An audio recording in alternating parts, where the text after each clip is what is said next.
بله دوستان عزیز، سلام و درود خطا نکردید. این من هستم شهلا و ما در برنامه میاموزم تصمیم گرفتیم که رقصی خیلی قدیمی تنوع را آموزیم، البته با یک جایگی علوچی فرهنگ نظرشاه رجبوف. مرحمت چگونه آموختیم؟ پیشنهاد شما میسازیم. تماشا کنید. یک، محکم کن، دو، سه، چهار. یک. بعد دست پولو میکنی، پوچتا پیش میبری. یک، بیا پیش. دو، سه، چهار. خیلی راه میگردی، کمک خیلی پرسیدنی قدی. خیلی. این دستا نمیخیلی.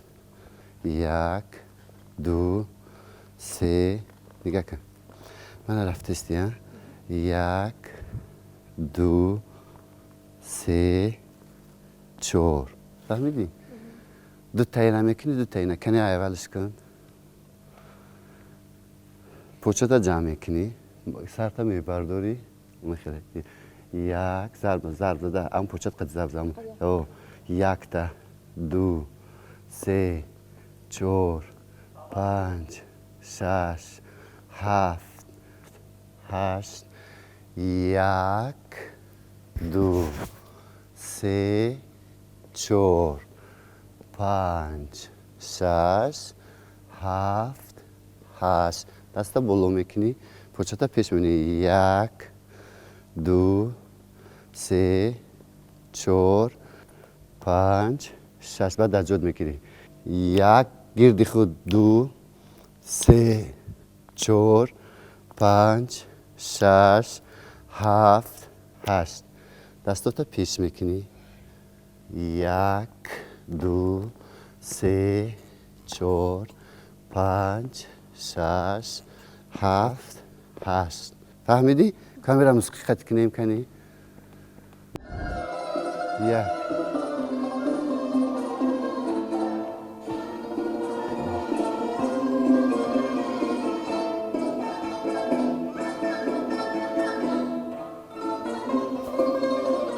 تستر میکنی.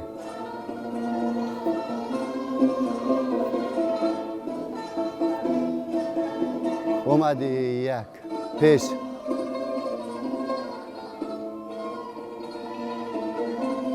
دجو. یک. انا تو میخوری. یک، دو، سه، چهار، پنج، شش، هفت. پیش. یک، دو، سه. بو. یک، دو، سه، چهار، پنج، شش، هفت. بو در جامو. یک، دو، سه، چهار، پنج، شش، هفت، هشت. یک، دو، سه، چهار، پنج. سلام. کتفا قطعی راست گرفته. دست. یک. تو خور. بو. یک. علیش کردی. تو خوری بعد. یک.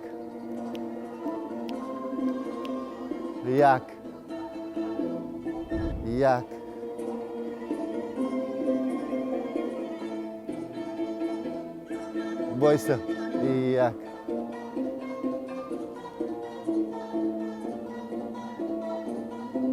سلام. یک. بایتره. یک.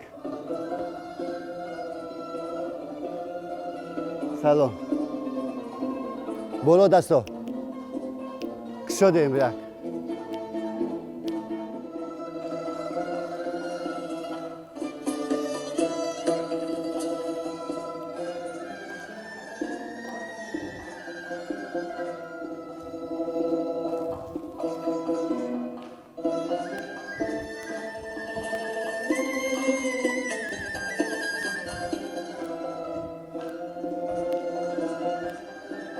با این طرف.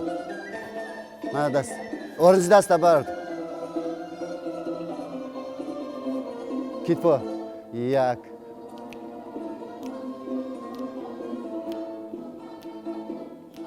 بایا برد دیگه.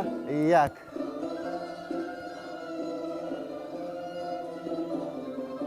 боло даст як кала. салом. почота ҷамъ ки почота вақсалда онҷо даста бардо. анами 4 ҳаракат ки қин ба тамом. анами ҳаракатҳоро ҳашта. ҳаштагӣ. ин рақси беҳад иҷроиши вазмин дорад, барое ки ҳар як ҳаракатое ки аст ҳаракатҳо ҷавобгӯ аст. бояд ҷавоб ҳар ҳаракате ки нишон медиҳӣ ин маънӣ дорад. ҳаракате ки даст қати нишон медиҳӣ ин ҳаракати доду фиғони давраҳои пеш. мардум мурумату дарду эҳсосро бо ҳамин ҳаракатҳо нишон медоданд. занҳо доду фиғону мурумату ҳашамати зиндагиро нишон медиҳанд. барои ҳамин иҷроиши рақси танаввур як шукӯҳу маълумату зебогии худаша дорад. медонед вақте мехостем маълумот ҷамъ кунем оид ба рақси танаввур ва ҳаминро фаҳмидем ки танаввур худ аз калимаи форсӣ гирифта шудааст, яъне маънояш ҷасурӣ, ҷасорат мебошад. ва амин ҳар як амалиёти амин танаввур гӯё эҳсоси қалби он занҳо будааст. ин энциклопедияи асосии санъати тоҷики рақс гӯем ҳам хато намекунем, барое ки танаввур рақси қадима ҳаст, рақсе ки то ҳозир мардум ӯро меписандад, дӯст медорад. ва ҳамагон аз уҳдааш мебароянд. ҳама аз уҳдаи рақси танаввур намебарояд. ман он одамоне ки дар ансамблҳо кор мекунанд, раққосое ки зиёда аз 10 сол ҳунари марамаи корӣ доранд, баъд ин рақсро иҷро карда метавонанд. барои чӣ қадар душвор? барое ки аз овони хурдӣ ки мактаб ки гузаштагӣ бошӣ, тарзи иҷроиш осонтар мешавад. вай то ин вақта аз худ мекунад, то ин вақта тайёр мегирад, тамрин мекунад. вақте ки рақсиданро ёд мегирад, баъд аз 10 сол ин рақсро иҷроиш кардан мумкин. вақте ки 10 сол тамрин кард, пас он аллакай иҷозат дода мешавад ки ӯ дар мардум аллакай ун раққосаи ҳирфаӣ мешавад. раққосае ки маҳорати корияш уже ҳаст. ҳар як шунавои мусиқиро мо ба вай ёд медиҳем. анамин чизро раққоса аз худ мекунад, баъд он қас вай раққосаи профессионалӣ мешавад, баъд иҷроишашро метавонад карда. барои ин рақси танаввур дар назди мардум ҳамин хеле менамояд ки мусиқиш форам аст, мусиқияш гӯшнавоз аст, мусиқиш ором аст. не ки тарзи иҷроиши ин рақс бисёр душвор, рақси вазмин аст. не ки рақс аз қадимулаён мондагӣ писанди мардум ҳаст ин чиз. ман ҳаминро низ фаҳмидам вақте ки пештар ман ҳам гумон мекардам ки ин рақси хай осонтар аст, чунки инҷо амалиётҳо оҳистатар иҷро карда мешавад ва вақте ки оғоз кардем ҳамагӣ 4 амал буд, вале бароям хеле душвор. акуни амалиётҳои рақси танаввур махсусан худашон ором аст. дар вақти иҷроиш, дар вақти шунавии мусиқӣ ин амалиётҳо, ҳаракатҳое ки раққоса иҷро мекунад, ман мисол хай шумо маълумот ки надоред, акун вай худотон мезид бисёр қин иҷро мешавад, бисёр қин ҳаст, барое ки мо ҳаракати озода ҳам дар мусиқӣ вазмин иҷро мекунем. барои дар маъмурияти назди одам ҳам хеле метавонад ки беҳад қин ҳаст. не ки дар асос қин ҳаст ин рақс.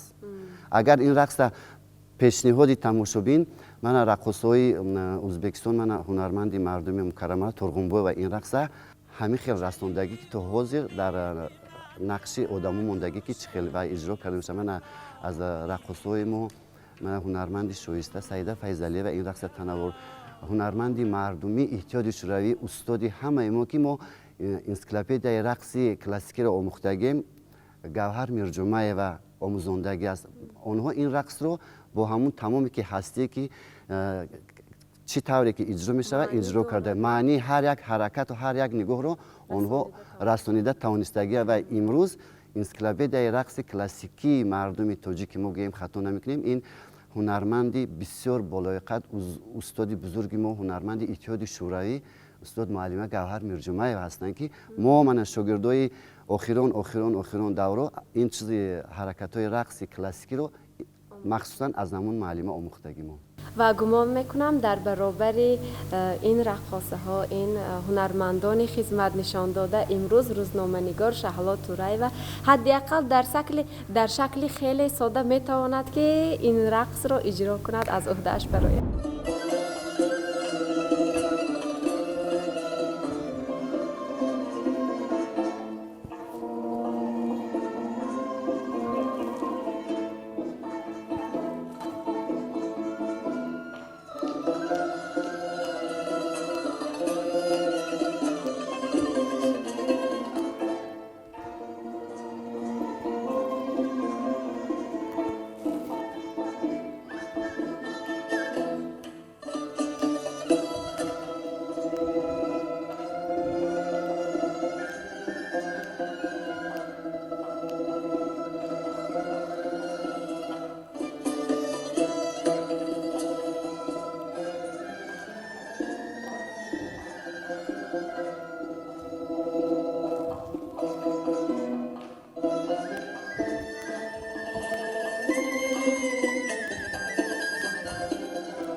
اساسا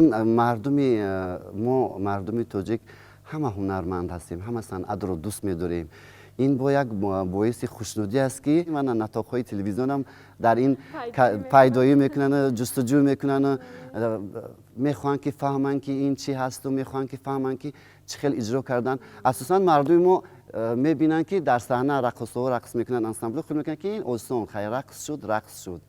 من وقتی که بعد اومده از نزدیک میبینن، من خود شاهد هستید، طرز اجرایش، طرز جابجاگذاری دست و پرچه و احساسات موسیقی بسیارتر مشکلتر است برای است. بله، حس کردن با همون رو در وقتش اجرا در وقتش رو که هر یک حرکت با موسیقی تقاضا میاد، پیوست میشود در کدام حرکت کدام موسیقی. و گمان میکنم همین رقاص و رقاصه ها نیست خود ورزشگر هستند. این هم یک نمودی ورزش است که صنعت رقص آدم رو همه وقت جوان نگاه می‌دارد. البته.